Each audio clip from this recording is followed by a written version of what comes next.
Hello.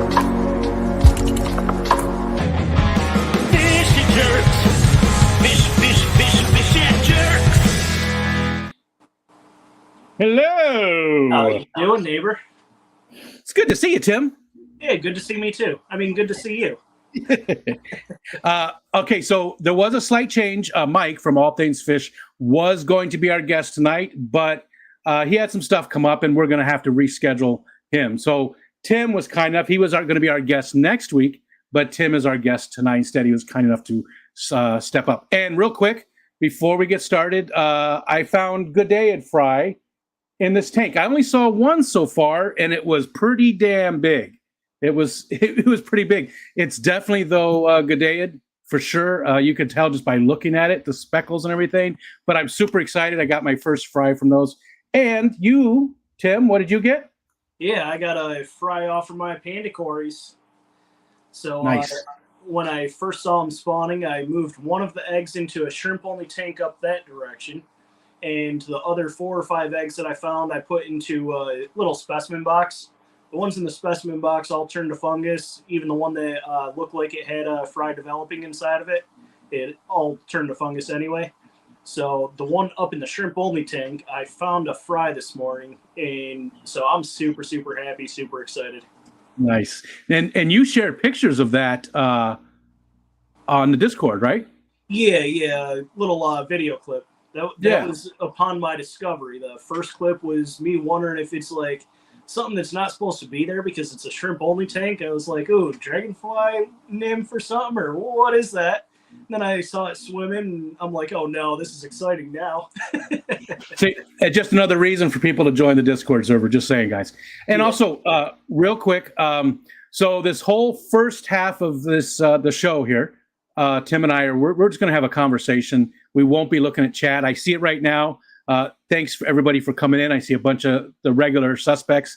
I'm just going to close it now, though. But the second half of the show, you guys, ask all the questions you want of Tim and make him feel uncomfortable. So now we're just going to get to know more about you. So let me tell you what I know about you, which isn't a whole lot, but we are neighbors. You live about, I think, what did we figure out? About 3 hours, 2.5 hours away from me, something like that. Something like that. Just outside of Utica, little small town that no one's ever heard of before. And I've passed by a million times when I used to have to drive on 90 to go. You can see it from 90, can't you? I think so. Yeah. Okay. 90 kind of passes through a small little segment of the town. Okay. And I used to have to drive that way all the time. But anyways, 2 hours away from me. I know that now you've worked in, like, is it breweries or distilleries, or you're a chef, or what was your background that way? So my background started in college. I went to the Culinary Institute of America for about a year. And then I got out because of finances and started working warehouse jobs and stuff like that. And then for about 5 years or so, I was a butcher at the local supermarket. And then I was a chef up at the local brewery here. Gotcha. And this place here, Woodland Farm. Very cool. That would be a cool place to work. Now, so obviously you've been in New York all your life. You're a lot older than you look. You look very young, but you're not. You look like you're in your 20s. I want you to guess, Rico. I think you're 41. 41? Close. Yeah. 32. 42? 32. 32. Well, that was horrible. And the only reason I guessed so high is because I knew that you were older than you looked. We had a conversation at the Clash or something. So you look like you're in your early 20s to me. And again, I've been lucky enough to meet Tim face to face. So at the Keystone Clash last year, and he'll be there again this year too, right? Yes, absolutely. I've already got my tickets. I've got the room booked. And this year I did book the full 5 days of the reservation for the hotel. That way I make sure I get to experience every last bit of it, because the day and a half that I had last year, while it was a lot of fun, it was not enough at all. Yeah, especially because you spent a lot of time helping out Grant and Shelby. No but you spend a lot of time being useful instead of like me. Not useful. I missed a lot of the speakers that were going on Saturday. I missed the auction on Sunday, so I did miss a good chunk of the show just because I had to drive back up to New York and go to work. Well, I'm glad you're staying the whole time this time, and we definitely need to make sure that we take some time. And I'm saying that to a lot of different people. I want to make sure I can either have a meal with people or just spend some time, at least an hour, just sitting down and having a conversation with people and getting to know them instead of just it's too much chaos. So we need to make sure we do that. But anyways, so you've lived in New York for your entire life, right? Yep. And in that area to where you live now? For most of my life, I lived here. There was about a year of my life where I was living downstate in the Hudson Valley. That was while I was training for the meat cutting job, the butcher job. Which our friend Oinky lives down in the Hudson Valley area. I can't remember the exact town now. Yeah, do you know? I forget which town it was, but I was located in Wallkill in the Shawangunk Mountain. I think that's how you pronounce it. Wallkill? Oh, Wallkill. Okay. Yep. So yeah, because it's like just south of New Paltz by like 20 minutes or so. I don't get down that far very often. I usually used to go to the Catskills quite often, just south of the capital region, Coxsackie and into Kingston, but that was it. That was the extent of it. I didn't go any farther than that. Yeah, this is like another hour or so past, roughly. But it is a beautiful area. Oh, absolutely. I loved it down there. The only thing I didn't really like is that all of my family's up this way 3 hours. Gotcha. Gotcha. That's why I only lasted about a year down there and then packed my bags and moved back up here. And speaking of family, what's your configuration? Are you single yourself? Yeah, I'm single. Okay. But we met your dad, right, last year? Yeah, my dad went with me to the Keystone Clash. And then one of my sisters went with me to Chicago Aquashella in October. Nice. Which isn't happening this year. Right. And then I've also got a younger sister as well. Okay. And anybody else in the fish keeping at all in the family? My older sister's got 3 different tanks right now, setting up a 4th one. Nice. My younger sister used to have one. I forget exactly why she tore it down years ago, but that hasn't been a thing for a while. And then my parents have an aquarium. Oh, okay. So when your dad went, it wasn't just for companionship. He actually had a little bit of an interest as well. Then he's been a fish keeper. He didn't want to admit he was interested in it, but once he saw the fish, he did bring some home. So yeah, what did he bring home? Do you remember? He brought home a couple of angelfish and then some fish food and stuff like that. Yeah, that's cool. That's cool that it's family stuff. Now, is your how do I say this without sounding creepy? Does your sister want to get involved with the community? She works as a full-time nurse, but full-time for that is like 70 or more hours a week. So she really has no time even to watch my own channel. Yeah, gotcha. And, that's my sister. She should, compromise a couple hours at work. And I mean, it's only, keeping people alive. That's not important. I mean, she should be, in here watching us. Yeah, she works with one of the state houses for the disabled. So she's a care nurse or whatever. She helps take care of them, passes meds, stuff like that. Okay. Pretty important job. Oh, absolutely. And were you thinking about a change as well? You're thinking about maybe moving into something different or thinking about the future? Or are you pretty happy with doing what you're doing now? Well, as much as I love to cook, I really don't like the sporadic hours. Sometimes you're working every single weekend. Sometimes you're there to open, sometimes to close. And it was really tough for several months just trying to find a time slot for my live stream each week. And so right now I'm looking to possibly get back into a warehouse job somewhere. Because I know that most warehouses are going to be a set number of hours a week, set shifts. So You show up at this time, you leave at this time every single day for the 5 days or the 4 days, whatever your stretch happens to be. Yeah.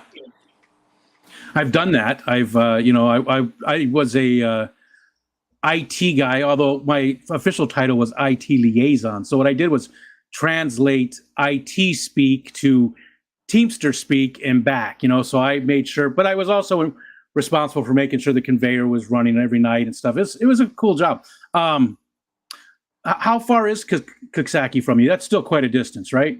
I'm honestly not sure. Kingston's like 2 hours, maybe 2.5. Okay. Yeah, so it's probably still an hour and a half. Yeah. Okay. I was just going to say, because I know of a distribution center there that is always looking for people, and I know pays a pretty decent starting wage, and that's Empire Merchants. It's a bit of a drive, but if you're looking for warehouse stuff, it's 4 10-hour shifts, and it's a good place to work. It really is. I was happy there for the 8 years that I put in. Okay. Very cool place to work.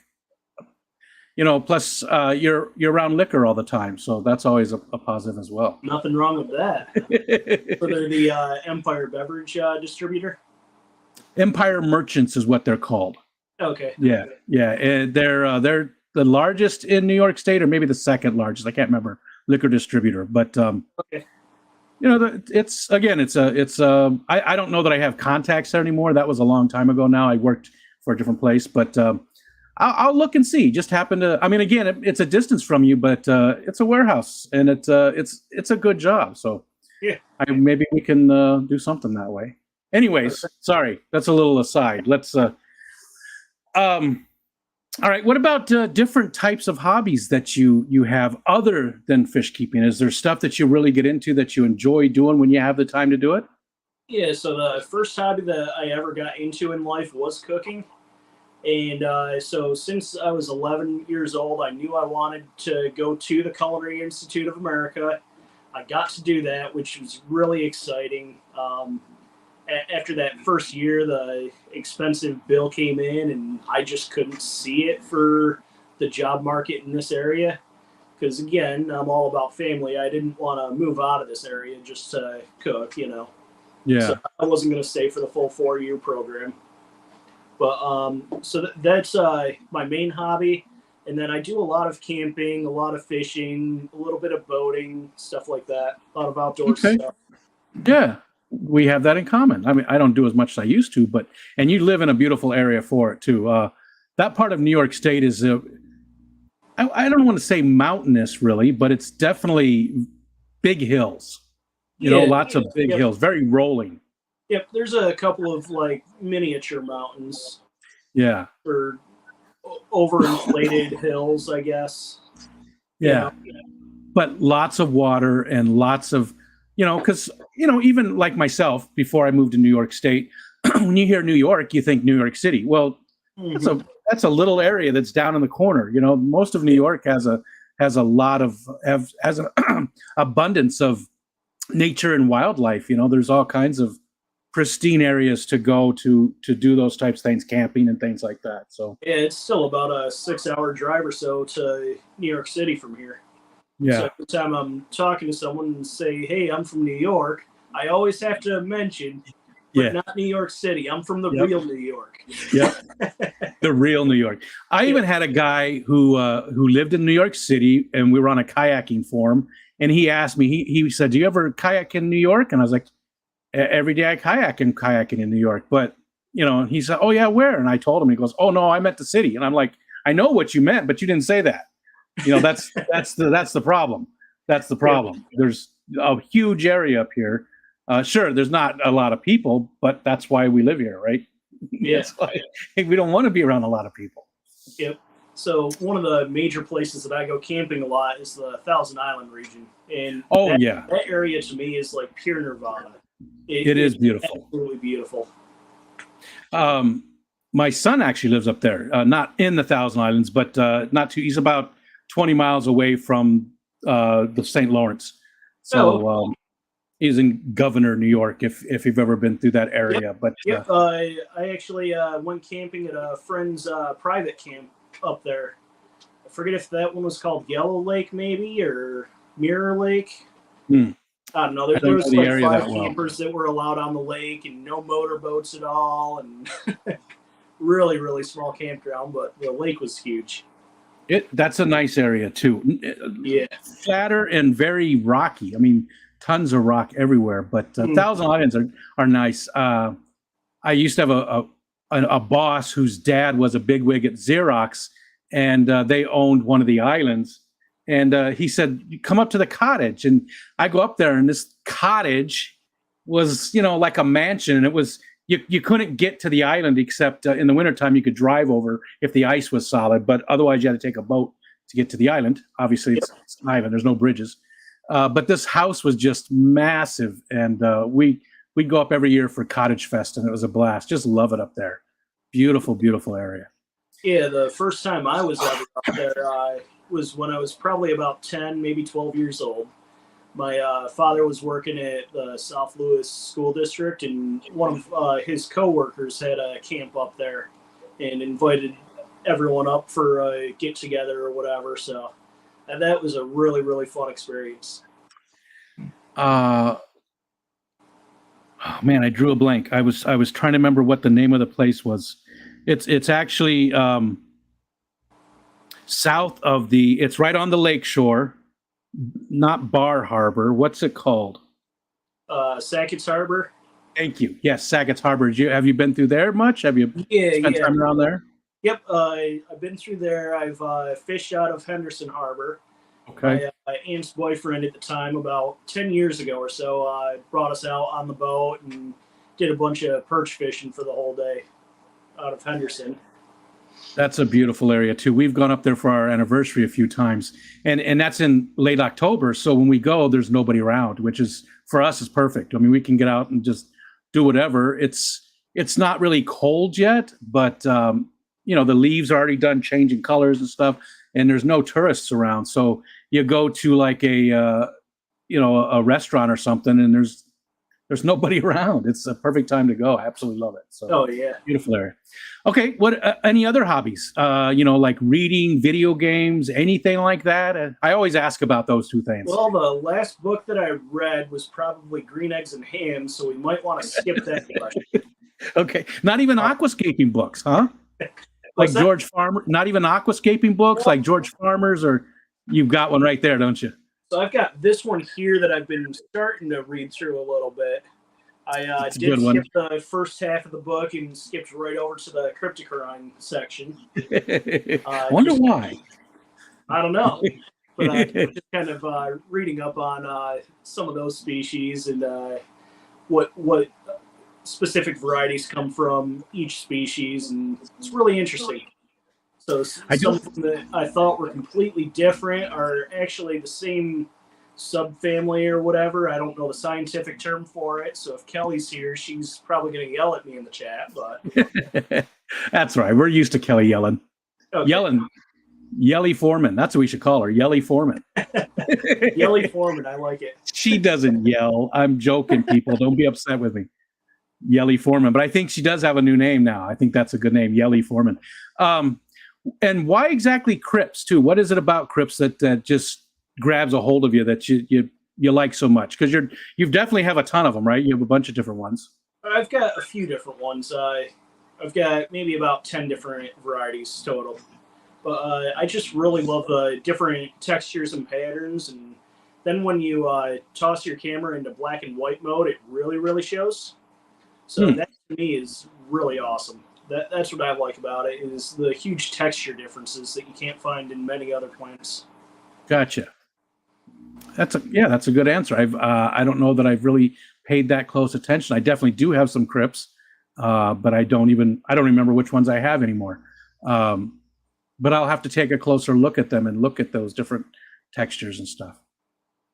Any other plants too that you really like? I mean, obviously the name CryptKeeper, but is there other, and is that CryptKeeper, is that because of? Yeah, that's because I do like the crypt variety, and when I switched the channel name over, that was just the most punny name I could think of at the time. Yeah. I've heard the term CryptKeeper used before, like in the children's movie Freaky Friday, where the mother goes, "Oh, I'm like the Crypt Keeper."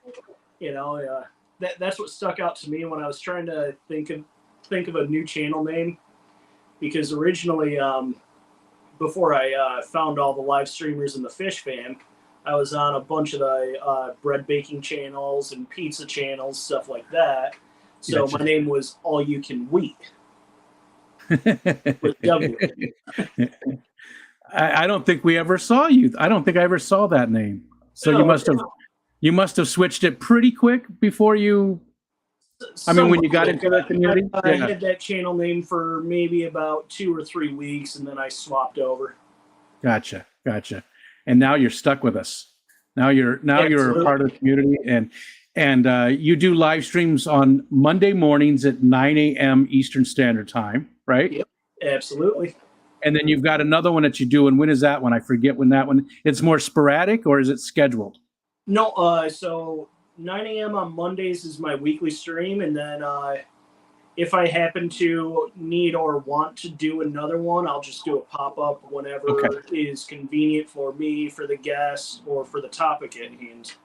Yeah, gotcha. And if mods could please, and they probably already did, but make sure you drop Tim's links too, so we. Oh, thank you so much. Make sure people are subscribing to him. I gotta imagine it says there's 57 people here right now. I gotta imagine all 57 are already subscribed to you, but if they're not, so I'm just shy of 300 or 500 now. I'm 33 away last I checked, just before this stream.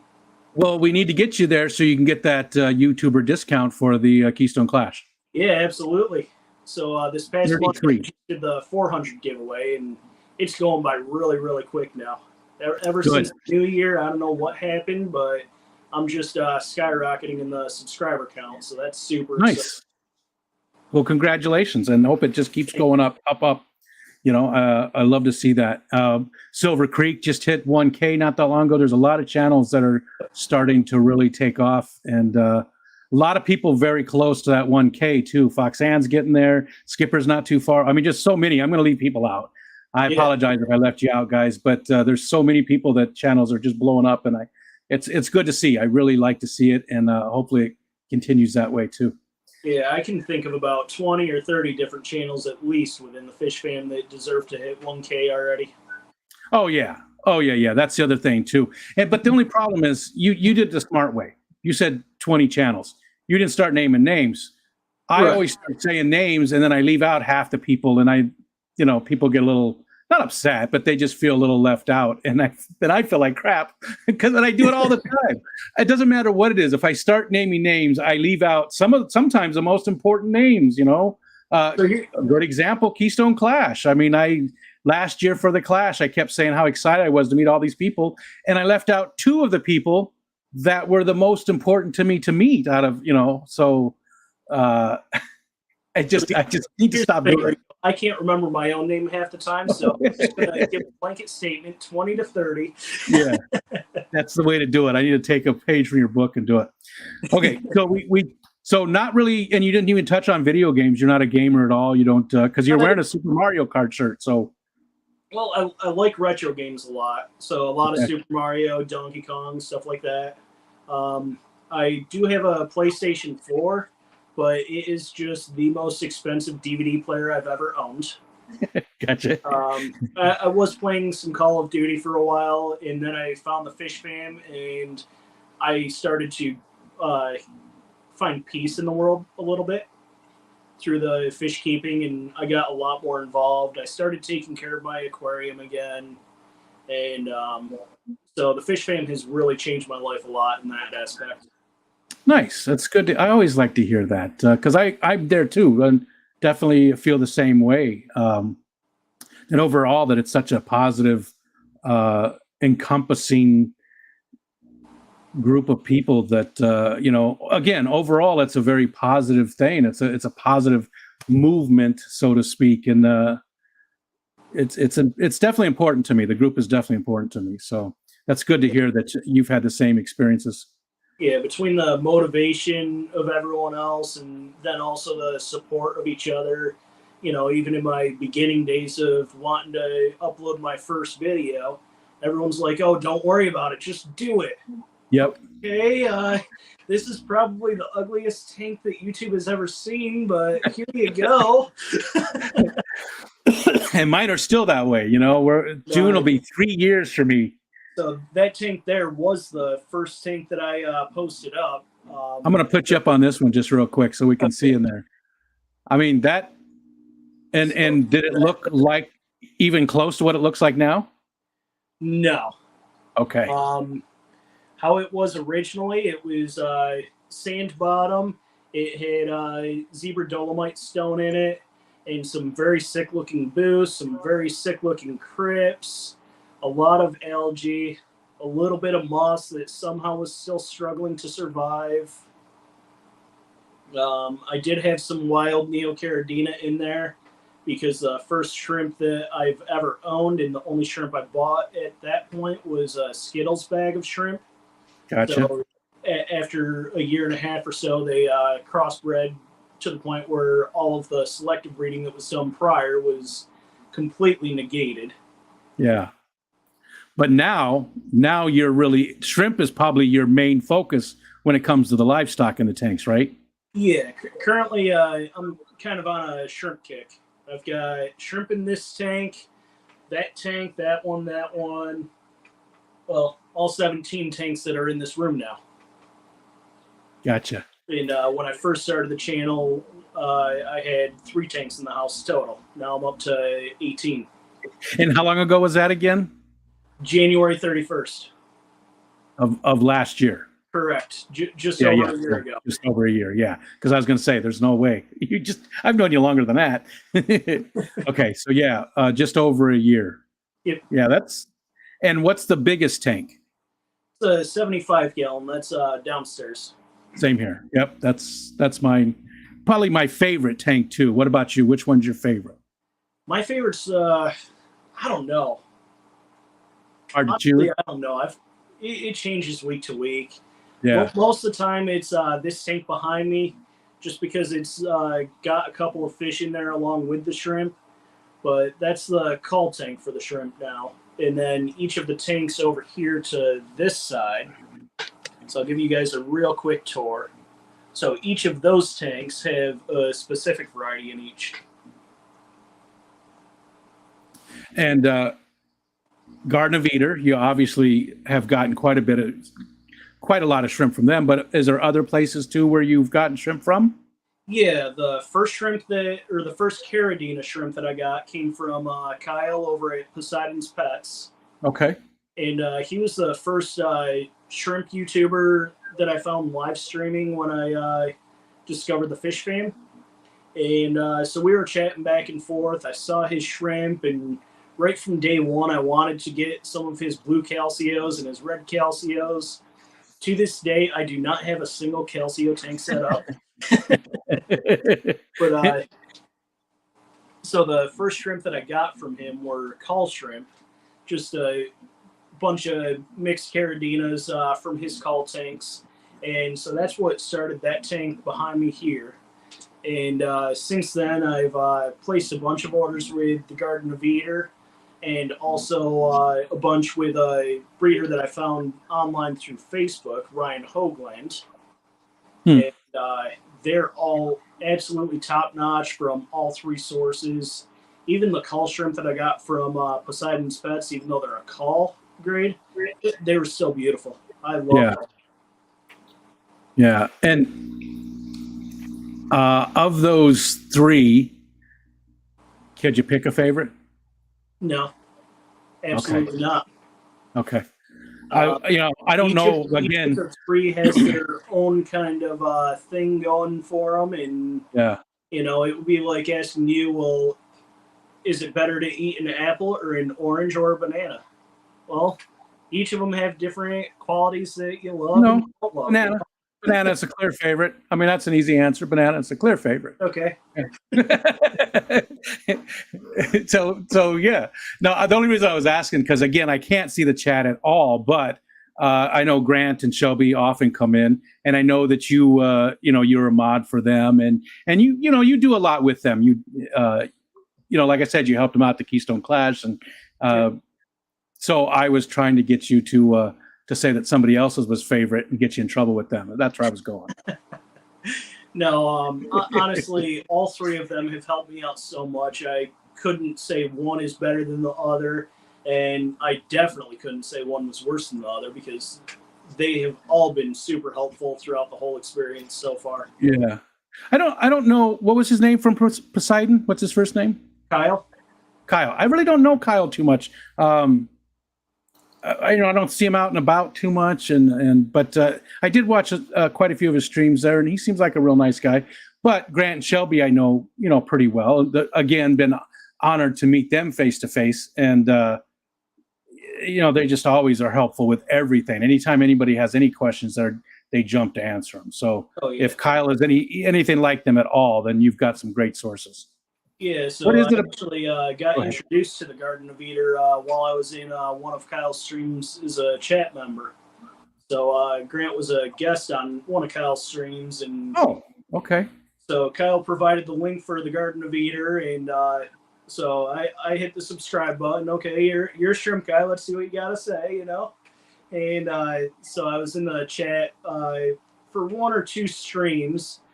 And then maybe the second or third stream, I started having planaria show up in my tank. I dosed with the no planaria, and the next day, all the shrimp were acting up really badly. And I pop open YouTube. I saw that the Garden of Eden was streaming. I hopped in there. Grant, Shelby, help me! What's going on? How do I fix this? So did the no planaria affected the shrimp? Yeah, so it sold the cycle pretty badly, is what happened. Oh, At 1.2 parts per million ammonia, and the water was all cloudy up that day, so it definitely had a little bacterial bloom going on. And Grant and Shelby kind of talked me off the ledge, calmed me down, told me grab some RO water, do a 90% water change, go to sleep, wake up, you're going to be fine. So I did that. And they were right. I didn't have a single death after that. So nice.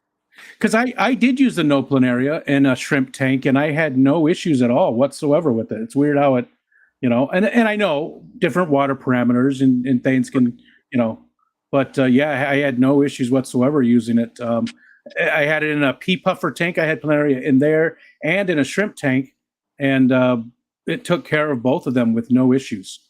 Oh, okay. Yeah, so, it was set up for maybe about a month and a half or so. So the bacteria culture wasn't very strong to begin with. Wasn't super well established. Yeah, both of mine were at least 6 months, maybe even a year so that makes sense. And plus, again, different water parameters. I'm sure that has something to do with it as well. So, Well, that's good though. I mean, and that's just another testimony towards most of the people in this hobby, in our section of the hobby at least, are super helpful that way, and nobody's gatekeeping and trying to keep the information. They want to freely share it, and that's what makes it so great. It really is. Absolutely. That's good. I just love hearing those stories. So we got way off though. We were talking about hobbies and stuff, and did we touch on all of them? You don't have any like weird hobbies? You don't like nothing fun to tell us? There's something weird I haven't touched in a while. It's actually in the attic directly above me. I've got a model train set. I haven't touched that in probably about 8 years or so. Yeah? What scale did you do? It's a Bachmann HO Easy Fit. I've got a couple different sets of cars. My favorite is the Hershey set that I got. So it's like the Reese's and stuff like that on each of the different cars, all different Hershey's candy bars. I really want to get back into trains. I had them when I was young and loved them, and they're so much different today with remote control engines and stuff, and they're just totally different than when I was a kid. And I've been dying to get back into it, and my wife keeps talking me out of it. Thankfully, I can't afford it, but she keeps talking me out of it. And one of these days that's going to fail. One of these days I'm going to get back into it. And I don't think I'm going to do HO. I'm probably going to go with the N scale just because it's it's so much easier to have a big layout in a smaller area. You know what I mean? Yep. and we actually have a guy not very far away from us called the Train Doctor who does the what is it, the O scale? I think it's the big stuff. He's actually the Lionel and all those, and I've just always, even when I was a kid, I had the race car sets and Tyco and all those different sets, but the trains were always my favorite. I had a ton of train stuff. Wish I still had them today. Yeah, it definitely is a lot of fun. And when I was doing the trains years ago, I went down to the local creek, the West Canada Creek, and there's a little power plant there. They've got a bunch of slate rock.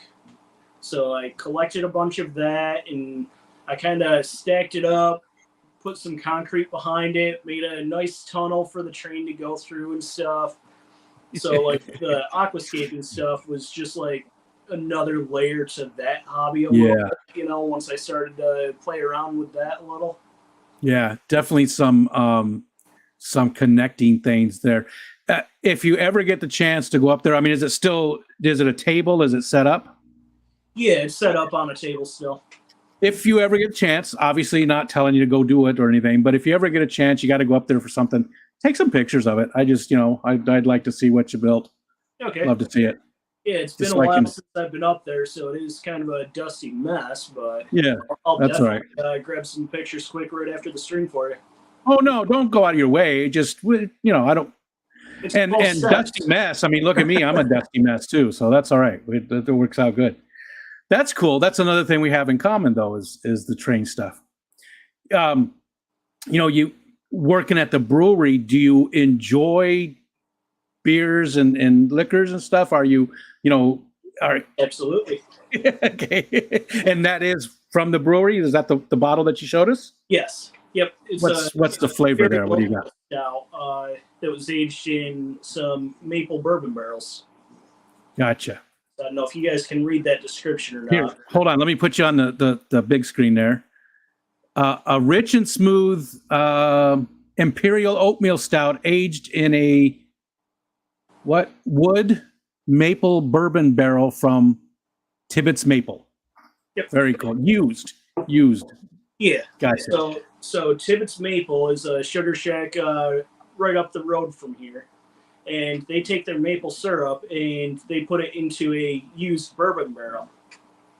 And when they take the maple syrup out after a year or two, however long they age it, they sell it off to the brewery, the barrel, and then the owner puts a bunch of beer into that barrel. Nice. So it's had bourbon in it, and then maple, and now beer, and now it's in my glass.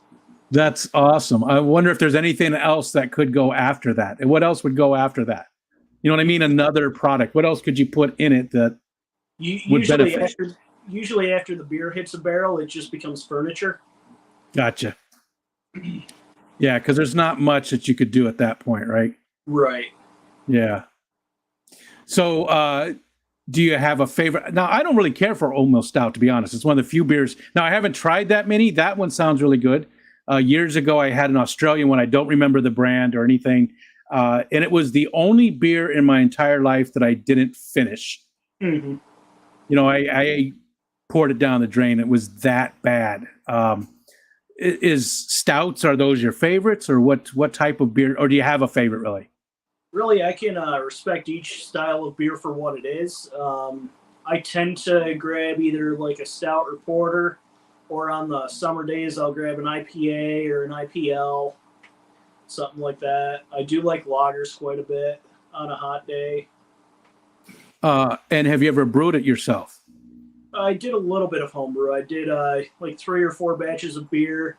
I did 1 batch of cider and 1 batch of apple wine. I've never done apple wine. Cider I did, and it did not turn out well. And the beer was actually pretty good. But I only did a couple of batches of that. It's fun, though, just getting the wort and just the whole process is a lot of fun. When was the last time you did any of that? Oh, 4 or 5 years ago or so. And then all the setup and cleanup and the work involved. It's easier to just go spend $20 for a 4-pack. Yeah. there's just something about it that's fun. I think I still have a bunch of my equipment. I know I have the 5-gallon glass carboy, the real nice one, and the air. What the hell are they called? What was it? The airlocks. Yes, thank you. I was drawing a blank. I think I still have a bunch of that stuff. I even have for Christmas one year I got that Mr. Beer. Did you ever see that? Yeah, yep. I have one of those. I don't think I ever used it. I think I have that whole kit in the basement still. Have you thought about brewing? Are you done with it? You just really don't want to do it anymore, or? No, I'm done with brewing. When I started working at the brewery as a chef, I found out that one of my coworkers was brewing beer himself. So I just brought all of my equipment in that day and just donated it onto his hobby. Gotcha. And did he supply you with some samples? Okay. Absolutely. His blueberry Belgian that he just made this past autumn was awesome. See, I've had some of the fruit beers that I like, and some of them I absolutely detest. But the blueberry sounds good. I think I need to try that. Okay, so for anybody who lives in like northern Pennsylvania or anywhere in New York State, we've been talking about this summer having a little get together because we're not too far away from each other, but meeting someplace in the middle and having a dinner and something like that. But maybe a picnic even would be would be cool. Everybody could bring different things. We could find some place with a grill, and maybe somebody could bring some of those types of blueberry beers. So, we just barely started talking about it a couple of weeks ago, right, Tim? So maybe as we get more details, anybody is invited and they want to come hang out and have like a fish fam picnic in upstate New York, and maybe have some adult beverages and in the summertime. You don't want to do it now. Right. It's kind of bitter and nasty and cold right now. Yeah. Windy as shit. Yeah. Okay. Let's see. What else did I want to touch on? We talked about family. We talked about your different hobbies and stuff, and you've only lived in New York State.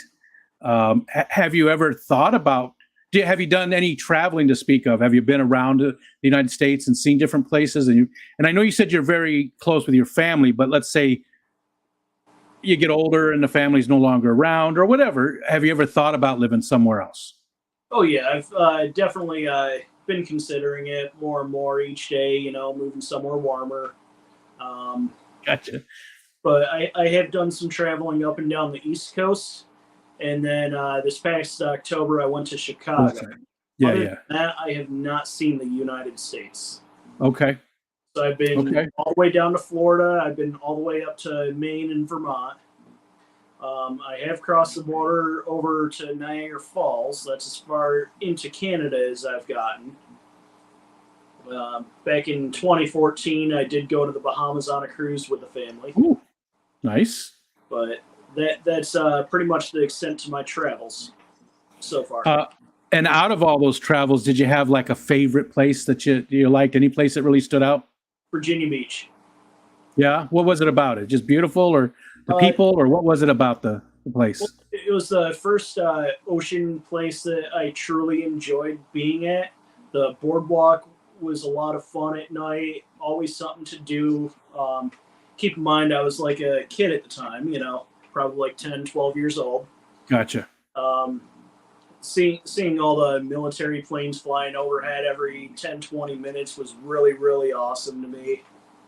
And if I could get back to Virginia Beach for a week, that would probably fulfill me.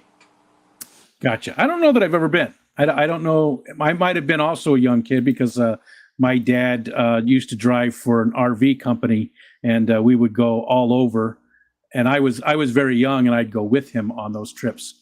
So, man, I just opened up my chat, and it's getting caught up. So it's just like, it's okay. going. We can stay Rico's behind. I'm not worried.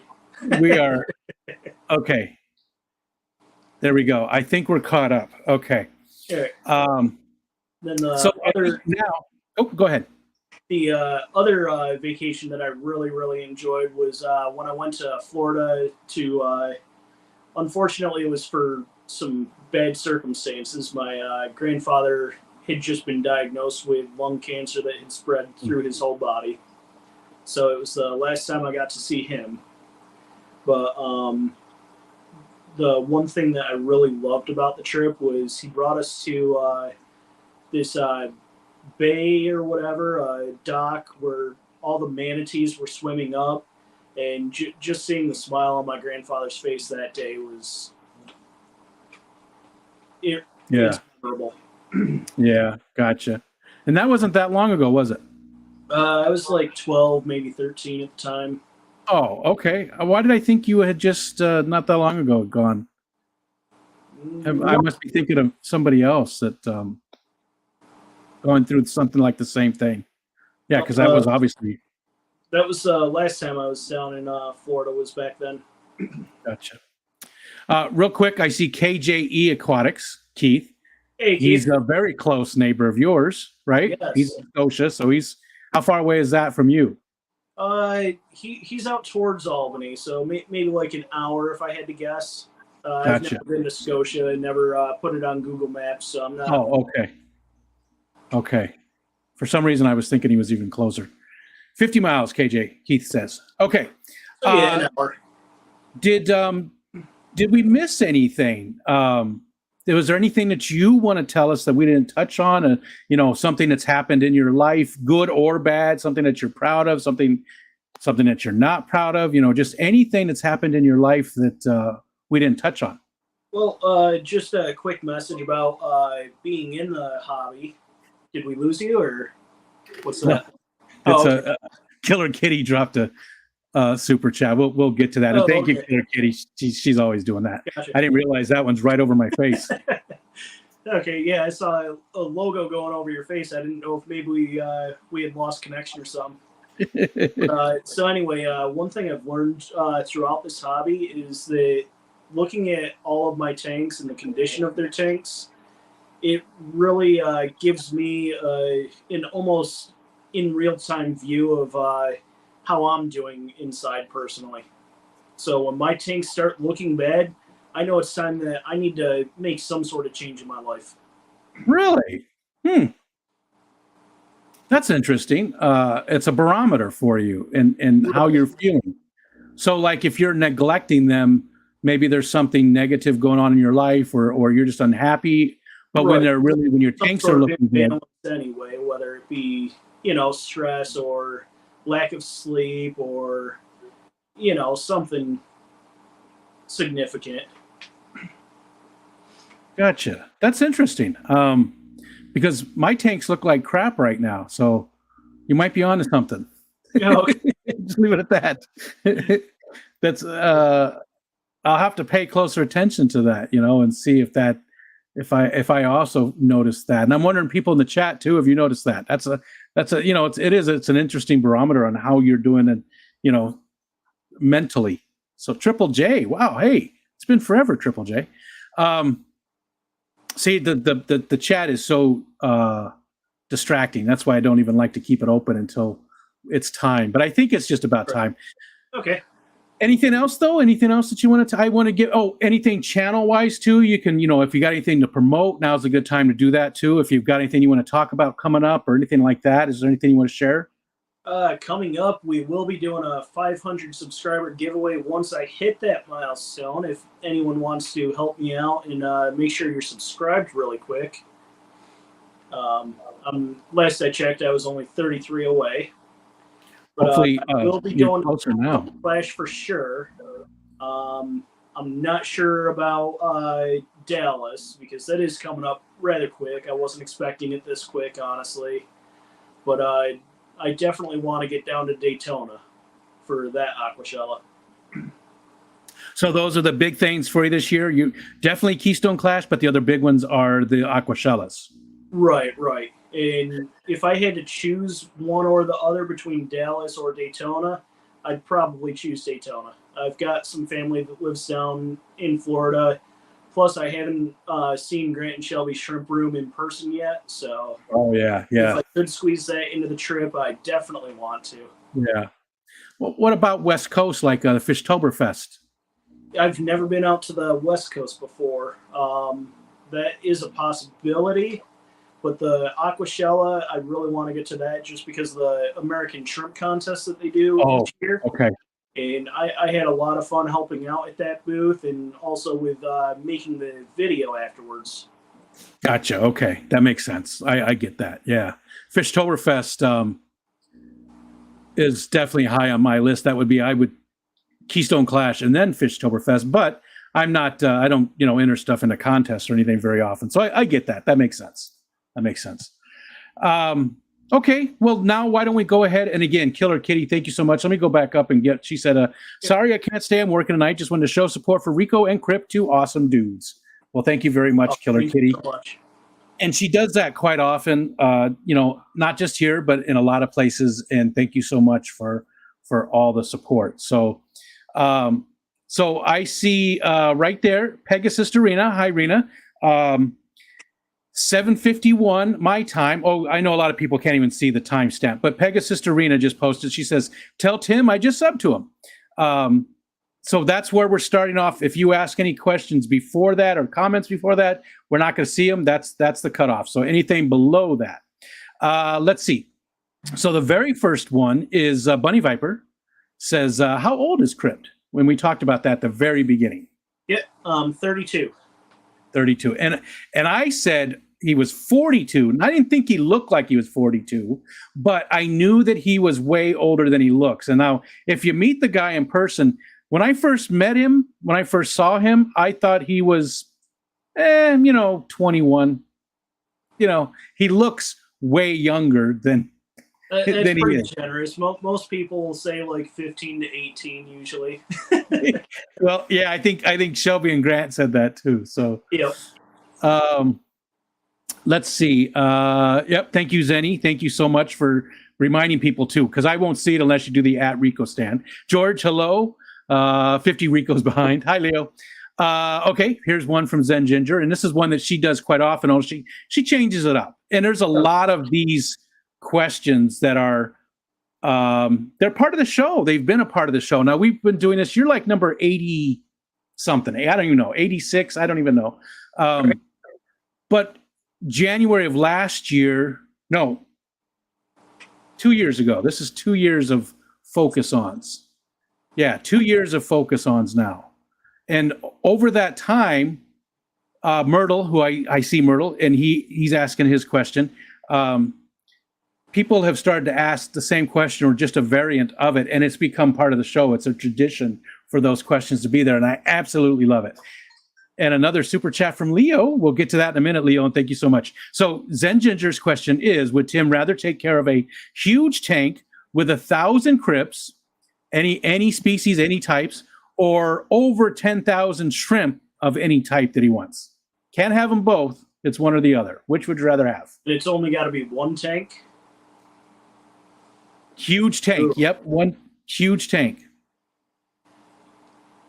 Probably the crypts, because at least with the crypts, I'd be able to put dividers in and be able to keep their species separated a little bit. Where the shrimp, they're going to crossbreed and hybridize, and I will no longer be able to have any sort of control over it. That makes sense. Bunny Viper said, since Crypt is going to shuttle people at the Clash, what kind of driver is he? Are you shuttling people? Are you picking people up at airports and such? Yeah. I offered to give anyone a ride from the airport and back over to the airport from the hotel that need it. Very cool. Get a hold of me. But I haven't had a ticket in years, if that says anything. And there's a chance that my father will be with me as well, and he's also a really safe driver. It's a new vehicle, so no chances of breaking down, nothing like that. He knows all the best places to hide your body, so nobody will find you. I mean, nothing to worry about, really. Actually, this is only going to be my second time down in Morgantown, so I don't really know that many spots. But if Scotty wants to ride shotgun... I'm sure Scotty knows all the spots. Dolbeck. Hi, Dolbeck. I'm sorry, Myrtle. Well, we'll get Dolbeck's first. And Dolbeck is on the list as well, which is a good time to bring that up. Oh, I don't have my. I forgot I took this off to the night. Let me put this back up here. Where do I have it? Oh, I forgot that I had taken that down. My email address is at the top of the screen up there, rico@ricostand.com. If you would like to be on the Focus On, please send me an email. People, I'm on all the different social media and stuff, but I never really look at that. And it's very difficult for me to add your name to the list if I don't have the actual email, because I do stuff with it. I have labels and I do all kinds of different things. It really helps me. So if you'd like to be on the Focus On, please, and I do need more people, ricostand.com. Dolbeck is on our list, and I've got about 10 people on my list right now. So I need a lot more people. So please send me an email, people, if you want to be on. But Dolbeck question is favorite public aquarium memory. That would be the Boston Aquarium, the New England Aquarium out in Boston. So I've been there 4, maybe 5 times now, and every single time it's a completely different place, it seems. The place is so massive, so huge, and the exhibits are always moving around and completely changing up. That was really, really an awesome trip every time. Never been. I don't even know. I don't remember the last time I've been to Massachusetts or anywhere, even Connecticut. Anywhere northeast of New York. I need to rectify that. Maybe I can go see John McKenzie. Maybe we should do a fish fan meetup in Boston. And only if we listen to "Please Come to Boston" by David Loggins on the entire trip. Oh, absolutely. You probably don't know that song. It's from 1974 or something. I don't even know. It'd be wrong not to. Buddy Viper says, and leading into that, what are some of his favorite bands? Oh, and I got to get the Myrtle question. Some of your favorite bands. What kind of music do you listen to? So I listen to everything from classic rock to dubstep, rap, hip hop, country, but Linkin Park, Asking Alexandria, Skrillex. Trying to think. It's, those are the major ones. There's a few others. I listen to Seether a little bit. Listen to what? Dropkick Murphy, Seether. Oh, okay. I thought you said Steven. No. I was going to say, yeah, that's a good choice, Stephen P. Billy Joel I listen to all the time. And what kind of Billy Joel? Because he really has, his early stuff is what I really love, Piano Man and Captain Jack and stuff. Or do you like Uptown Girl? No, I listen to it all. Okay. So Uptown Girl, The Entertainer, Piano Man. Yeah, those early ones I really liked. Same with Elton John. Elton John the same, because Elton John was a piano player who sang in his early stuff, but then as he got towards the late 70s, early 80s, and he became a singer who played piano, and there is a difference. And let's see. Oh, the Myrtle question. So the Myrtle question, and I think I'm going to have another difficult time with this. You're shaking your head, or you're nodding your head. You already know what it is. I know. So what would I change about you, and what would you change about me? And I've had the hardest time over the last few times knowing what I would change about somebody. Because the people that I've spoken to have been just, pretty happy in their life. You know what I mean? It seems like they found their place. And sure, maybe their lives aren't perfect, but they seem to be adjusted and in a place where they want to be, even if their lights don't stay on correctly, it's. So you got one for me, and I'll try to think of something for you. I could do the easy cop out and say I wish that your health would change, but it seems like everyone says that. The one thing I wish I could change is that you were closer to where I am. That way we could interact a little bit more in person and have more meetups. That's a good one. And I'm going to steal that one as well, because That is good, and I've thought about that before too. That I don't know any other. There's one other guy who's closer to me, and that's Dank Tanks, but we don't talk too much. I don't see Dank too often these days. Other than that, though, there's nobody else closer to me than you are. No, that's not true. There's some people up in Fulton, but they don't do a whole lot with our community. They're on the Discord server, but they don't do a whole lot with our community yet. Fulton's not super far from me either. That's like less than an hour. I've gone camping not too far from there up in Fairhaven. Oh, yeah. Fairhaven's not far at all. I mean, that's like, campground. Yeah, Fairhaven State Park is right around the lake for me. In fact, I can see it. If I'm on the shore, I can look and see the beach over there. Yeah, that's like 15, 20 minutes away from me. Yeah, you've done some driftwood collecting videos over there, haven't you? Yeah, Sterling mostly, which is actually farther away. Sterling Nature Center, which is it's probably another 20 minutes north of Fairhaven, half an hour north of Fairhaven, but close. I have been in Fairhaven they have a music fest every year where I can't remember what it's called, but it's something with porches, and it's just bands playing on people's porches.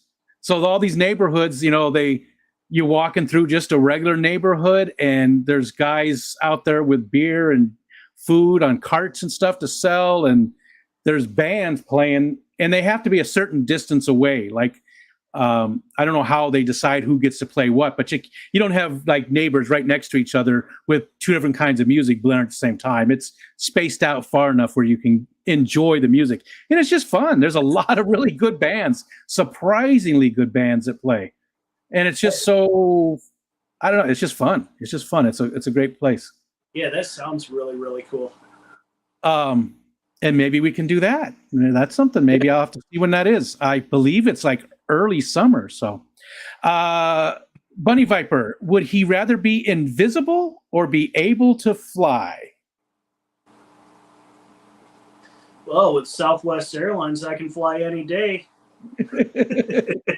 Yeah, if you get lucky. No,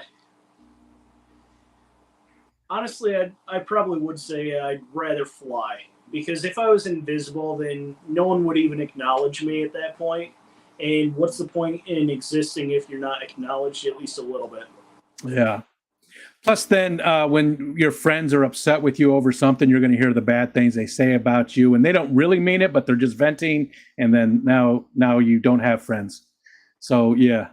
And I have to. CryptKeeper or Leo says, Crypt, have you tried, and thank you so much again for that super chat, Leo. I really do appreciate it. Have you tried the other half brewery out in New York? Have you tried the brewery up in Rochester? Other half? I have no clue what you're talking about. I've never spent hundreds of dollars there.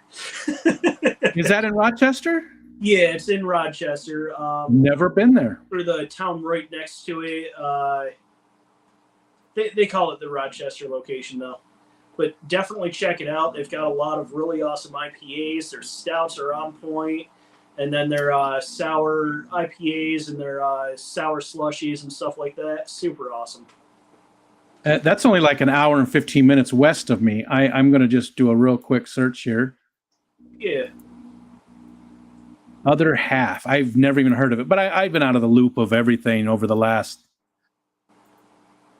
15 years. Yeah, usually when I go there, I'm spending at least like $300-400 anyway. Jesus. Just on stuff to bring home. You're not well, this one's in Brooklyn, but they've got one in Rochester too. Yeah, the Brooklyn was their first location, and they just opened the Rochester location about 4 or 5 years ago or so. Okay. I just want to see where it's at to see how, because if it's like an Irondequoit, that's only like 45 minutes.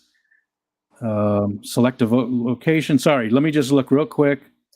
Finger Lakes, Rockefeller Center, Buffalo, Philadelphia, Washington. It's probably the one that they're labeling as Finger Lakes. If you say the name of the town, I'd recognize it. Bloomfield. Yes. Yep. Yeah, I'm just saving this. Ontario County. Yeah, that's actually on this side of Rochester. So that's actually even closer. Although it's farther south. That's not very far from me at all. Huh. Well, next time I head up, I'm gonna have to send you a message and say, "Hey, come meet me." Yeah. Let's do that. And Leo should come too, since he told us about it. Well, since he told me about it. Right up the road, there's another brewery that has some really awesome food. It's Irish Mafia, I think it's called, but it's like half a football field away from the other half brewery. Does it have like a corrugated tin roof? Do you remember? Yeah, I forget. Because there's one over there that sounds like the name of it. It's a very heavily corrugated tin roof that oh no, that's a distillery. Never mind. Okay. Yeah, I don't typically pay attention to the roofs of the breweries and distilleries that I hit up. I do. I look at that kind of stuff. The reason why is a few years. Go ahead. Usually I'm staring at the floor. There's a lot of things I stare at, but the reason I always notice the roofs is because a few years ago we were trying to decide what kind of house or what kind of roof to put on. Actually, it's been about 15 years now, and we went with metal. But I was looking at all these different houses and buildings and stuff, and wanting something that was just a little bit different. And I mean, ours isn't really different; it's just a metal roof. But that's why, still to this day, I notice those types of things. If somebody's got a distinct roof on their house, I notice it. Okay. Let's see. So yeah, I think Leo should fly from California and come hang out with us. Oh, absolutely. But he's bringing Monkish. He's bringing what? Monkish. It's a brewery out that way. Don't know that one either. Zen Ginger wants to know, what would your last meal be? So prison rules. So means anything, any amount. What would your absolute best meal be? Oh, that's tough. It would have to be my mom's pierogies. So I come from a Polish family, and the recipe was passed down from her grandmother. And so I've never had my grandmother's pierogies, or I was too little to at the time. She had passed when I was still in elementary school. But there's nothing that compares to my mother's pierogies. Nothing at all that I've ever had. Nothing compares. Potato? Are they potato pierogies? Are they? She does potato and kapusta, which is sauerkraut and onion.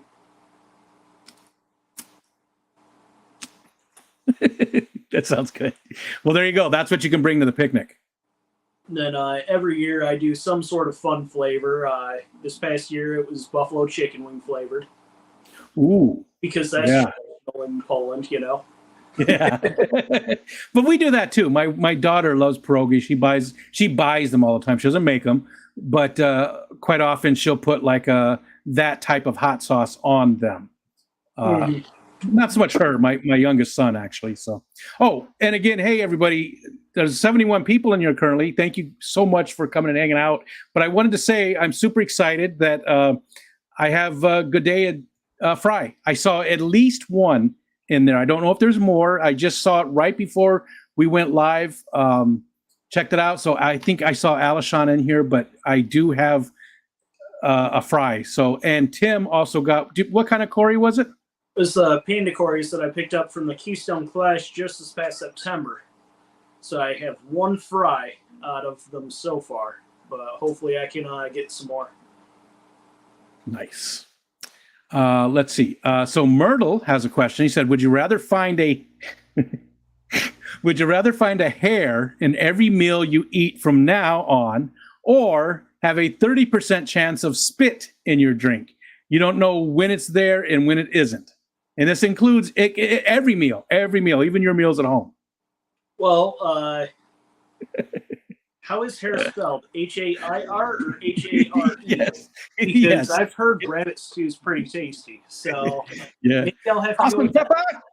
Maybe I'll have to go with that just on chance. Because there's a 50% chance maybe it's just a rabbit.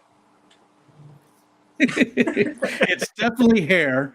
Hair as in this, and I don't cook, otherwise it probably would be a hair in every one of our meals.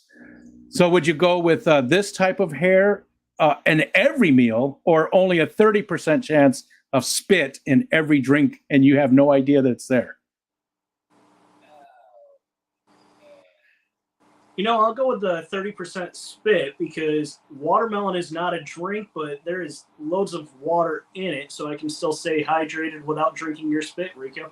There you go. That's a really gross question. I did not like that question at all. That's a good one. Thanks, Myrtle. Mountain Greenery, hello. If you could live in any one of your aquariums, actually become like a denizen of that aquarium, you lived in there like a fish, which one would it be and why? Any of the shrimp tanks. Any of them. While I'm sitting here, while there's not a live stream going on, I'm just looking at the tank and just like visualizing the shrimp and watching them crawl around, completely careless of what's going on around them and all of that. And it just seems like a pure state of bliss to me. Gotcha.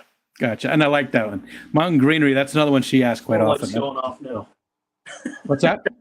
I've got more lights going off now down here. Oh, gotcha. Is it on a timer or? Yeah. Usually before the Garden of Eater streams, I go on and I undo all of the timers, and I forgot to tonight. Jay, what's up? Nano Aquarium guy. Favorite genre of books, movie, TV? Like, you get into superhero stuff, romance? What is it? What flips your switch in that type of stuff? So I don't read books. We already established that in the beginning. Green Eggs and Ham was the last one I read cover to cover. So we won't talk about that. But for movies and TV shows and stuff, I really like comedies a lot. And then there's a couple of drama TV series that I really love. I'm currently watching Breaking Bad for like the 20th time in a row. I love that TV series quite a bit. And then Prison Break's really awesome. I've never watched either one of those. Oh, when I tell people that I've never watched Breaking Bad, a lot of times they get angry with me. How could you not? What?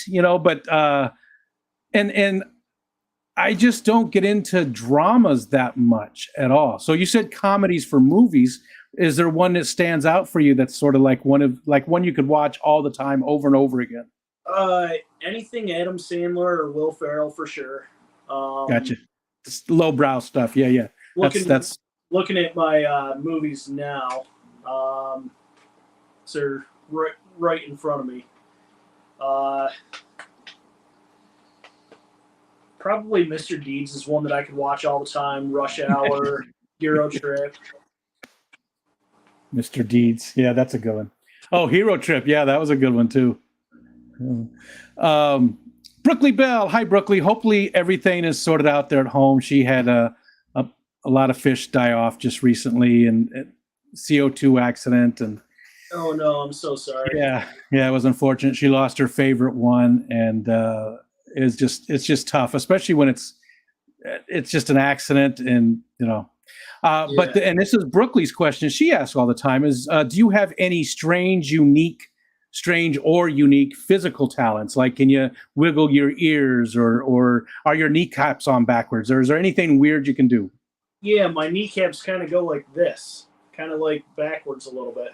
When I was joking about that. I don't know how else to show you. My tripod's like this level. Gotcha. Excuse me. Okay. Let's see. Big Cat, do you believe in aliens? I'm not sure. There's got to be something else out there. I'm not sure what it is, if it's just aliens, if there's some supernatural power out there or what. But I'm not going to concern myself over it. I'm just living my life daily as it arrives to me. I think there are aliens. I don't know that we'll ever see them. I don't know that we'll ever meet. but I just like you said, I got to imagine that there's other life out there that's sentient, and I can't imagine that we're alone in the universe. It's amazing to me that we would be. Let's see. Bunny Viper would like to know if you play any instrument or if you've ever played any musical instrument. I used to play a couple of instruments in junior high. I started out with everyone's favorite, the plastic recorder that everyone was forced to play in 5th grade. Then I played violin for about a year, gave that up, got bored with it. I picked up the trombone, did that for about 6 months, put it down. And I played the trumpet for about a year, put it down. And my biggest thing of why I kept putting them down is because I can't read music, being dyslexic. So it made it very difficult for me when the teacher was like harping on, well, you have to read the music if you want to play it. Well, I can listen to it and reflect those notes back to you through the instrument. Like, you know what I mean? Like, so it was just a huge frustration in that aspect. I did not know that you were dyslexic. Has it had a huge impact on your life? Has it been minimalized? Is it something that you struggle with, or is it something you've come to terms with? I mean, how does it? What's it like to live with it? So most of what my struggle is with it is with reading. My eyes will be looking down here while my brain is still trying to register what's up here. And somehow all the words just get jumbled together, and the dog is in the tree turns into the tree dog is in the. Gotcha. Yeah, you get yoded. Gotcha. Okay. And do you find it to be something that you've come to grips with, or is it something that you like that struggle for you, or does it really not affect you much today? I mean. The last book that I read cover to cover was Green Eggs and Ham. Okay. and you said you are trying to read that one from Crystal Castleman now. Taking it one section at a time, and I literally have to read through 5-6 times in order to fully grasp something. So that's one thing I love about YouTube is it's all visual learning instead. And that's a lot easier for me. Now, I did see that there was a new font that they just that's supposed to really make a big difference, and it's amazing how they came up with it. And it was like I think it's dyslexia, and I could be wrong now that I think about it. But they made like the first 3 letters of the word bold. And again, I might be wrong. It might not even be for dyslexia. It might be for something else, maybe ADHD or something like that. But they made the first 3 letters of the word bold, and then the rest of it is regular font. And it's also a certain shape that seems to help. And people, whatever it's for, they've said that it helps them massively to be able. So I think that's really interesting, and maybe that's something that can, in the future, something like a Kindle e-reader or something like that can have the right font to help. Yeah, I'm gonna definitely be looking into that, see if it will help me out. And again, I could be totally wrong. It might not be dyslexia. It might be a different whatever that it helps with. So, okay, scrolling down. Let's see. And again, there's a lot of comments and stuff, and I'm really just looking for the @RicoStan. We do have we've got about 40 minutes still. So, but I'm looking for those questions now for Tim. Okay, next one comes in. Battery percent quick. Hold on. I'm sorry. Oh yeah, battery. Okay. At 25. We're still good for a little bit. How long do you think that'll last? Half an hour? Half an hour, roughly. Okay. All right. So we might make it to 9 o'clock. If not, hey, if you just disappear, we'll know what happened. Zenny has another question. You can only keep 3 types of shrimps for the rest of your life. What are they? They can be neos, any cardinas, even mantis, anything shrimp, whatever. 3 different types. That's it. Which ones? Okay. I'm going to keep Michelin shrimp because it's going to carry all of the genetics of crystal bee and all of the Taiwan bees. So through the offspring, they will show different phenotypes. I will keep.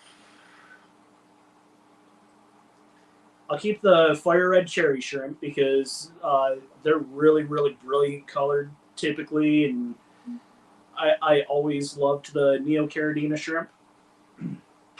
Then the third type, I'd probably get into mantis shrimp. It's something I've always wanted to keep. Never done saltwater before, but I do have my first saltwater tank that I picked up last night to set up. So I like those too. If I was gonna, I if I was going to do salt, that's what it would be. And Myrtle's saying, oh no, I'm sorry. There was a two-parter there. So you have to give up shrimp or crypts, which is sort of what you already answered.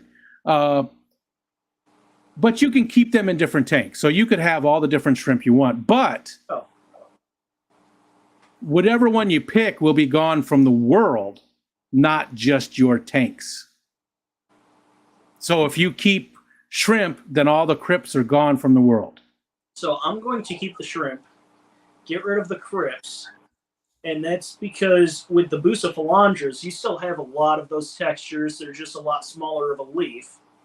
And I couldn't really give up coconut shrimp and fried shrimp. And so if I get rid of these shrimp, I'm also going to have to get rid of the edible shrimp as well. Oh, yeah. And if you get rid of those, I'm coming after you because coconut shrimp is one of my favorite things in life.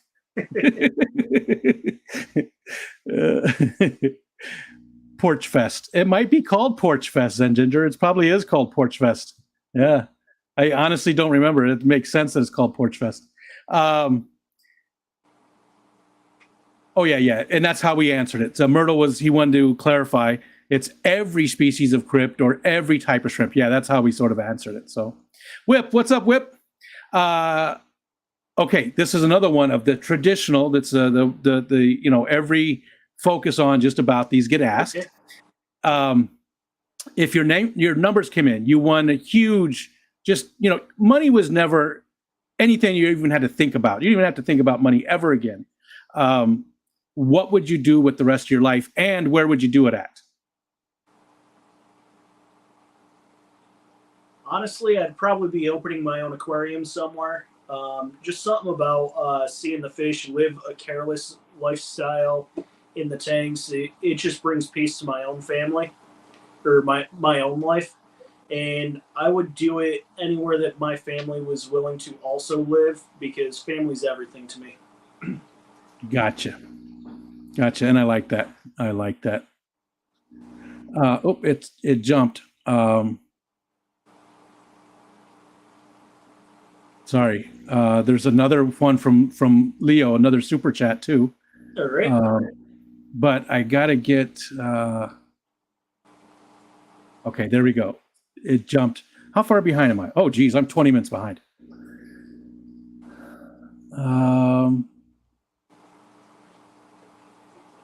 Okay. Here we go. Zen Ginger. So, what's your ideal life?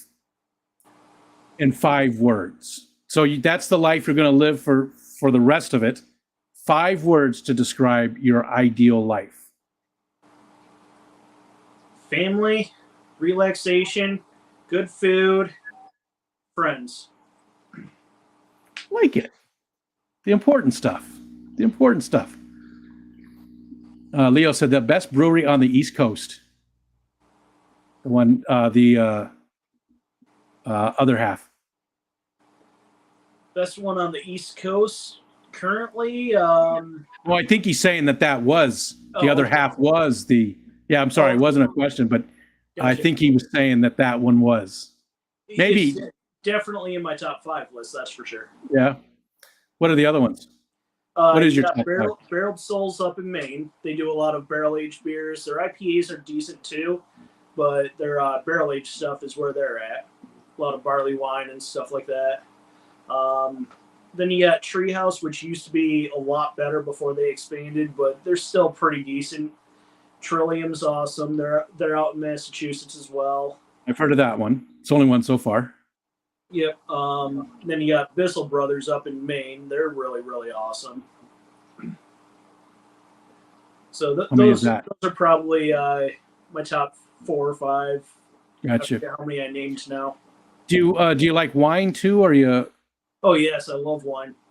okay? So there's something we could do. We could take a tour. We could do the wine tour around the Finger Lakes. There's a Oh, absolutely. like I do have 37 wineries, and there's like 12, 20 breweries. I don't remember how many breweries and some distilleries. I mean, that area is just filled with it. And it's not too expensive. You can get on a bus, or you can rent a limousine just for your friends. And we can, not you, I'm saying we, oh, you can rent it if you want, but we can rent a limousine and take the tour. It's a lot of fun. Yeah. Ventosa is one of my favorites out there. They're up near Samson State Park. What is it? Ventosa Vineyards. I'm not familiar with that one. Okay, they're near Samson State Park on Seneca Lake. Yeah, which is not far at all. I used to work right by Seneca Lake, right? I'm just not familiar with it, which is weird. My opinion, they've got some of the best Rieslings in the whole state. We have a brewery right on the next, or a winery right on the next road over from us. It's right here in the neighborhood. Oh, okay, very cool. It's a one-woman show. She grows the grapes, she mixes the grapes, she creates the art for the bottle, she bottles the stuff. I mean, she has people that come in and help for different parts of the year, but she's the only full-time employee, and she runs at 100%. She's a little Japanese lady who moved here in the 80s. And a lot of her wines have won awards and stuff. She has one, it's called a Fialka. It's a sweet wine. I don't know it's a sweet white that I absolutely love it. I'm not a big wine person, but her Fialka is amazing. Triple J, and it's good to see you, Triple J. It's been a long time. Hopefully you are doing well. Triple J says, Marvel or DC? Do you get into comic books? I didn't get into comic books or superheroes too awful much. I did order a few of the movies that I missed in my childhood, like Star Wars and Lord of the Rings, Spider-Man, Superman, Batman, stuff like that. And I'm still trying to catch up, so I don't have an answer for you there. Gotcha. It's just not something that you're super into. Right. And Keith said Utica Club, the best. Yeah, no. Isn't that like a real cheap one? It's like Genesee or yeah, it would be like a higher class Budweiser in a way. Oh, okay. Why did I think it was like a lower one? It's not horrible, but it's just not quite my speed. The Saranac Brewery or FX Matt, they do have some pilot brews that are really awesome. I just got the 20% warning on my phone. Awesome. Anyway, so they do a bunch of pilot brews that are available only in the tap room, and those are really, really awesome. But Utica Club just isn't my thing. I'd rather have PBR if I'm going with a cheap beer. Gotcha. And actually PBR has won a lot of awards because it hasn't changed since like the 70s, and a lot of the other beers have, because they've just added so many more adjuncts and just different, they've changed it little bit, and it's just thinner and not as flavorful as it used to be, whereas PBR hasn't changed the recipe or the brewing method in all that time. Right. So it's actually, the other beers have gotten worse. It hasn't exactly gotten better, but it's the other ones have gotten worse. Mainstream beers. And Leo, there's another $4.99 super chat. Again, thank you so much. West Coast top brewery, Russian River, Monkish, and Slice, all in good old Cali. As you can see, good old Cali. As you can see, I love beer. You guys need to go to Alchemist out there. Yeah, I've been to the Alchemist once. It was really, really awesome. That was when Heady Topper was still very hard to find, when Vogelbanger was just coming out, when Crusher was just coming out. That was a really, really fun trip. That was the only time I've been up in Vermont. I know none of that. Okay. None of it. I drink Mick Ultra if I'm going to drink a beer these days. I'm not even that picky. I want something that's not going to fill me up. Because, a lot of times now, it's almost back to when I was a kid. I'm drinking to get a little bit of a buzz. And beer doesn't do that for me anymore. It just fills me up. I get all bloated from all the gas from it and just uncomfortable. Even at the Keystone Clash last year, after a few beers, I was looking for something without carbonation because I just felt like a Macy's Day Parade balloon,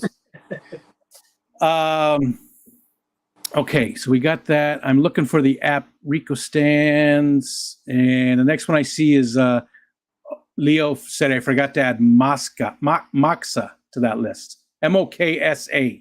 Am I pronounced that right? No, Moxa. I'm familiar with that one.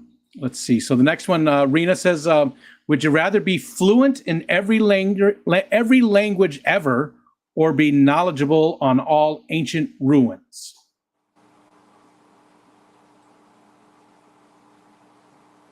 I'd rather be fluent in every language ever. That way I could communicate with others. There's no language barrier. I'd be able to learn some things from the great shrimp breeders over in Asia and in Germany.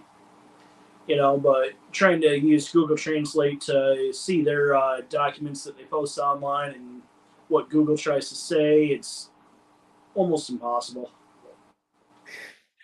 I'm going to go with you too. Language for sure.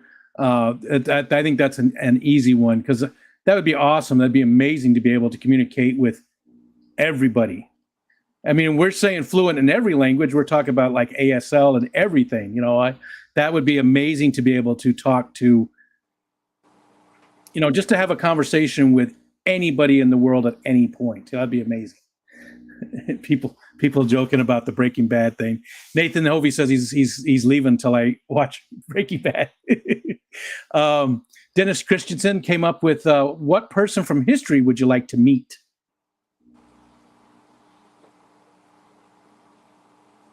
That's a tough one. I don't know. Might have to skip that one. Yeah? How about a few? Maybe just a few people from history. Who are some people from history that you'd like to meet?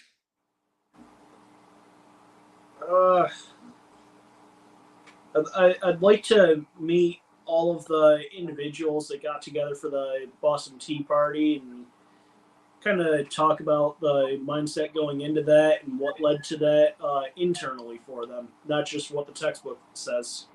Sure. Okay. Yeah, that's cool. That's a good one. Grumpy Mike, what's up? So I'm just scrolling down, and I know I'm missing a lot of stuff.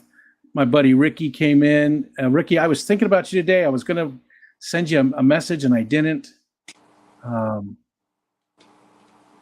There's a typeface question. Hold on. Oh, dyslexia font is a typeface specifically designed for people with dyslexia. Yeah, dyslexie font is the name of it. Dyslexie font. I wonder if that's the one I was thinking of. Let me just real quick. Let's just wrote it down. Let's just see now. And I have to imagine something like the Kindle, even or any of the e-readers. There's got to be a way to do that, to have that on there, especially for something that's important. Let me see if this is the one. I don't know if this is the one or not. It doesn't look like the one I was thinking of. I see how this is. It's a different. It's a different style font, but I don't know if this is the one that I was thinking of that just came. I just saw it for the first time the other day. I wish I could remember what it was. I need to write these things down somehow because this doesn't, I'm looking at the font and it doesn't look like that one. It might be though. It might be. Thank you, Zenny. Brennan, hello, Brennan. Let's see. You're making me hungry, Leo says. Scrolling down. Okay. Myrtle. Tim suddenly has to go undercover, create and describe an undercover alias. It's funny. Okay, so yeah, so I guess it could be undercover for just about anything. So where would you go undercover, and what's the guy's name, and Well, seeing I do have a lot of kitchen experience, I guess I could go undercover as a health inspector at some point. Okay. So describe him a little bit. What would this guy be? What would this alias of yours be? Just an average Joe sitting down for a meal. But what would his name be? Think of a name for him. Since you're going undercover, and that's not even part of the question. I'm just making you do this. Well, since I said average Joe, we might as well go with Joseph. Joseph. That's a funny question. I like that. Zenny again. Tim's favorite and least favorite plant, fish, and shrimp. My favorite and my least favorite? Yeah, least favorite of plants, fish, and shrimp. And she said, I think we all know the favorite plant, so maybe be specific with that one. Okay. For my favorite plant, I'd probably have to say the Cryptkeeper Maiden. That's got a lot of really beautiful coloration when it's going really good, which mine is not currently. But least favorite plant would be duckweed. Okay. I've only had it once, and it popped up for the first time 2 weeks ago, and I already hate it. I'm now trying to get rid of it in 2 different tanks. I don't mind it too much. I mean, it gets a little out of control, but I've found the easiest thing is the small hair pick to just scoop it up, and when it gets thick, that's what I do. I don't have it in all the tanks. Mm-hmm. Yeah, this tank right behind me. It's not like the bane of my existence like a lot of fish keepers. It doesn't bother me too much. It's one of the pieces. Yeah. Where are we in the camera? There we go. There you go. Yeah, it doesn't bother me too much. When it gets super thick and it blocks the light too much, obviously then I start getting rid of it. But okay, so that's your favorite or least favorite. So fish and shrimp, what are your favorites and least of those? So my favorite fish is definitely going to be shrimp because they are a shellfish. Okay. So I hope I didn't break the rules there. I think she's looking for something different though. Okay. Then I'm gonna have to go with my panda cories. They're a lot of fun to watch. They've got a lot of personality. Yeah. They wiggle all around all day long, no matter what. Usually in a group, right? Usually in a group. They're usually all together. I bought a trio down at the Clash from Michael's Fisher vendor booth. And, gotcha. Okay. They're always grouping together, the 3 of them. Except for when 2 of them decided to spawn, the 3rd one just kind of left them alone. I don't want to see none of that.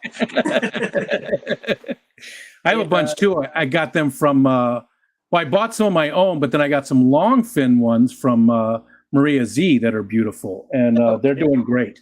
They haven't seen any spawning though. But that's a community tank with all kinds of stuff in it. So that's your favorite. What would be your least favorite fish? My least favorite fish is whatever jellyfish is in Virginia Beach. Did it get you? Stung by it. Okay. 2 years in a row.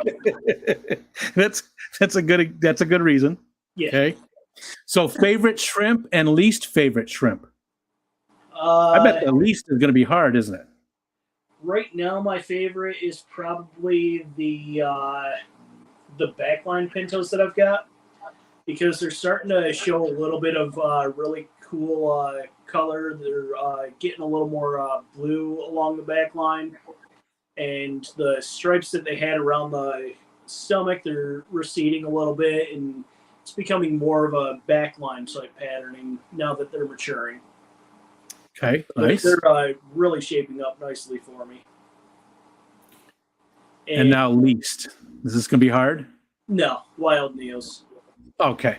Who wants a clear and brown mix of shrimp, Yeah. Give me all the colors like as if it was a reef tank. Yeah, I don't do the best either with culling. I've got a little 5-gallon shrimp tank right here with Neos in it with cherries. And I don't do the best with those. The yellows, I haven't really had too much. There's only been like a few babies over there, but my cherries, I don't do a good job of culling. I just don't. Dolbeck's taken off. And then again, I apologize if I missed comments or people saying hi. I'm really just looking for the @RicoStan to pop out. We do have about 20 minutes left, or however long Tim's phone lasts, which it's got to be down to about 15% now, I bet. Yeah. We did get a super chat from Ricky DeHoyas, a $10, and he says, Rico and CryptKeeper, keep it gangsta, CryptKeeper, keep it gangsta. What's up, Ricky? It's good to see you, buddy. Hope you're doing well, too. And I suck at communicating sometimes and reaching out to people because I want to do better at that. Big Cat wants to know if I can say roof and talk about roofs a few more times before the stream is over. Roofs, rowids,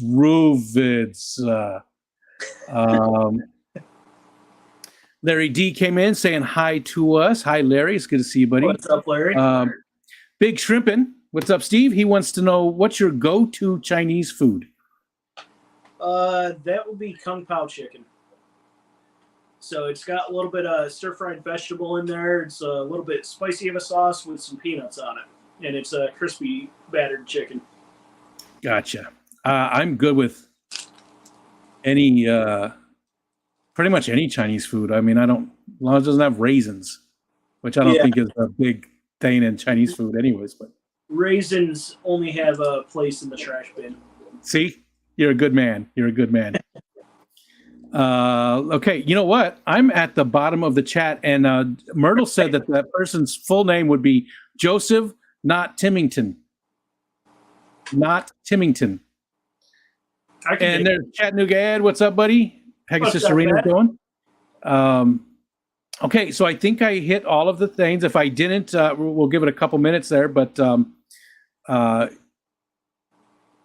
you can drop those questions, but otherwise we're going to go. Oh, Big Shrimpin says, can we get a crypt walk?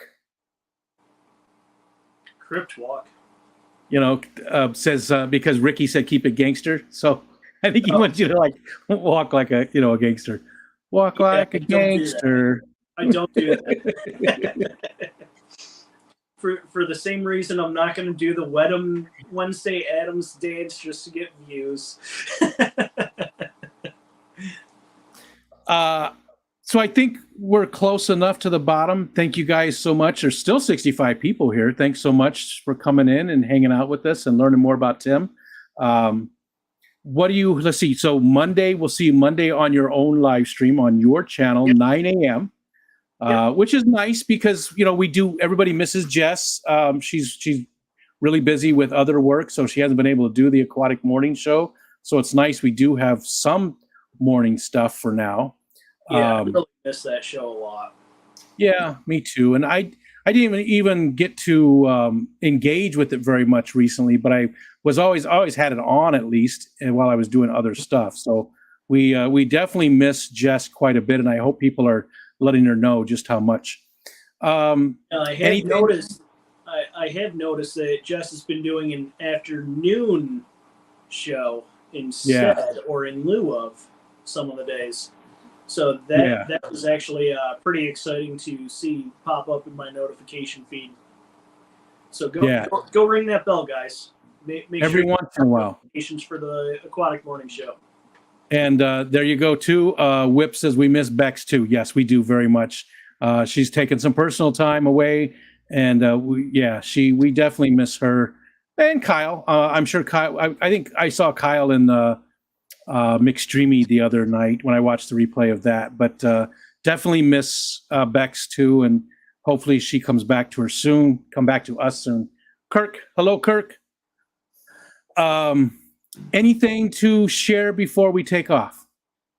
Just to keep an eye out on the channel. I got a surprise package this morning, and I didn't even know who it was from. There was no return label on it, so it was a complete surprise to me. But keep an eye on my channel. I will be posting that video tomorrow. Nice. Alishon wants to know if you belong to any fish clubs.